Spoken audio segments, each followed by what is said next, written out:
É comum nas redes sociais a expressão mito aparecer com o sentido de mentira.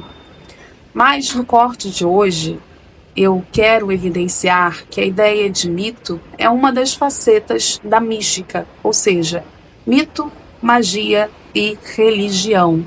E que muito do que a gente entende hoje como mito, por exemplo, os mitos gregos, os mitos nórdicos ou egípcios, são, no fundo, religiões esquecidas. Para isso, eu faço uma rápida comparação, por exemplo, com o Henri Cristo e os seus seguidores. E, nesse aspecto, se estabelece, independente do seu olhar, ou seja, se você interpreta o movimento do Henri Cristo como gozação, como algo que não faz sentido, como uma loucura, enfim, não importa. Mas do ponto de vista antropológico, se estabelece como um movimento religioso também, porque ele tem adeptos. Então, essa seria a ideia do que hoje nós chamamos de mito, serem, como diria o professor Pedro Paulo Funari, religiões esquecidas. Vamos conferir?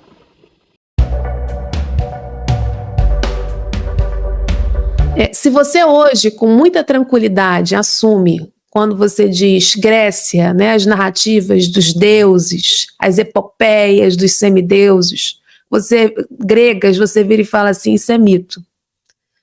Agora, quando você vai falar sobre Gilgamesh, mito, Ísis, mito. Agora, por que você tem uma dificuldade de assumir o Pentateuco como uma narrativa também mítica, também um mito?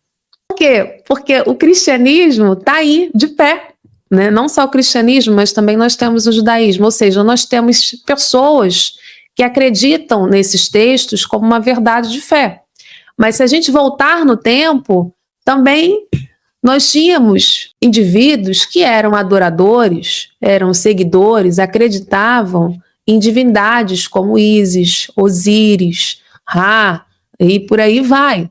Mas também Zeus, Hermes, Asclépio e tantas outras divindades que você consegue encontrar nessa área. Então, assim, o ponto que eu diria central é a gente entender que o que a gente chama hoje de mito são religiões, como diria Pedro Paulo Funari, que eu achei muito bacana esse título que ele deu, as religiões que o mundo esqueceu. Ou seja, divindades que deixaram de ser cultuadas, tá? Divindades que os seus cultos não foram mais praticados, ou seja, perdeu o número de adeptos. Por exemplo, eu vou falar uma coisa para vocês que vocês podem agora ficar um pouco chocados comigo e até um pouco chateados. Mas isso é uma reflexão que eu convido cada um que está aqui acompanhando fazer. E o Tiago me disse, ele discorda.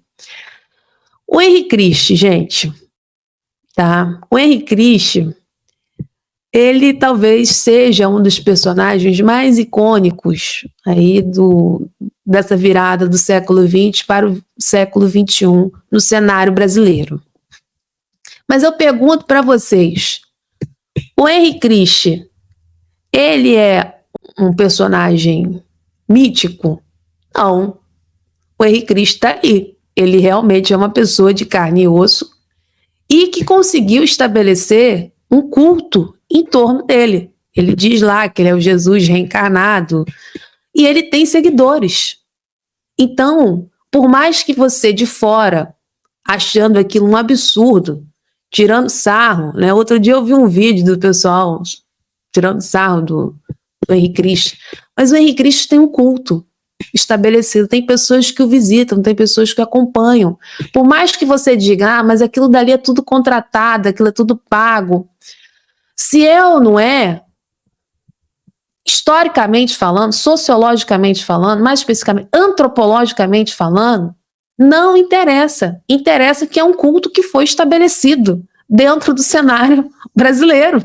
É uma figura midiática que está nas redes sociais há anos, tem dado entrevistas e que tem pessoas que vão lá na igrejinha dele lá Entendem? Esse é o elemento. Então, o Cristo vai se tornar, de fato, um mito, vai deixar de ser uma religião, vai se tornar uma religião esquecida a partir do momento que ele perder os seus adeptos. Ou seja, não tiver ninguém mais no cenário brasileiro ou no cenário internacional dizendo que ele é o Jesus reencarnado.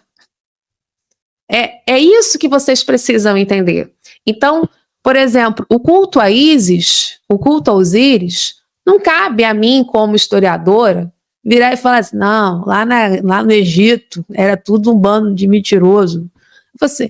Eu não sou juíza, eu sou historiadora, e eu tenho uma fonte que chegou até a mim de pessoas que prestavam culto, ritos, né, oferendas, essa é a expressão que eu estou buscando, oferendas a uma divindade feminina chamada Ísis.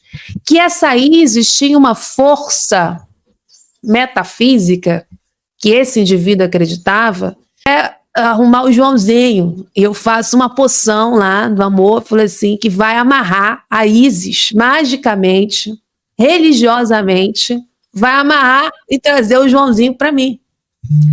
A gente não tem isso também? Trago a pessoa amada em, 3 dias?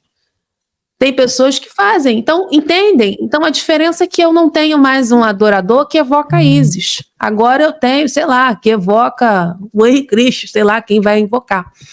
Então, são essas diferenças, essas nuances que o historiador se atenta. Então, tudo é fruto de produção humana, que tem uma datação específica, um lugar específico. Esses textos podem ter uma circulação maior do que a geografia de origem de produção, e é por isso que às vezes a gente tem até dificuldade de dizer onde aquele texto foi escrito pela primeira vez, porque o que vale muitas vezes mais é a circulação. Por exemplo, Ísis, né? Eu posso estar errada agora, Tiago, eu estou falando toda hora de Ísis, né? Hoje eu estou gostando de evocar Ísis aqui. Você gostou da Ísis, né? Mas porque Ísis é uma personagem mítica, né, uma divindade fantástica. Ela é uma divindade egípcia, mas que ela teve um culto muito forte, né, no período grego e romano, não é isso, Tiago? Sim. E com diferenças fantásticas, não é? Ou seja, ela foi ressignificada. E antes desse vídeo acabar, eu queria te fazer um convite.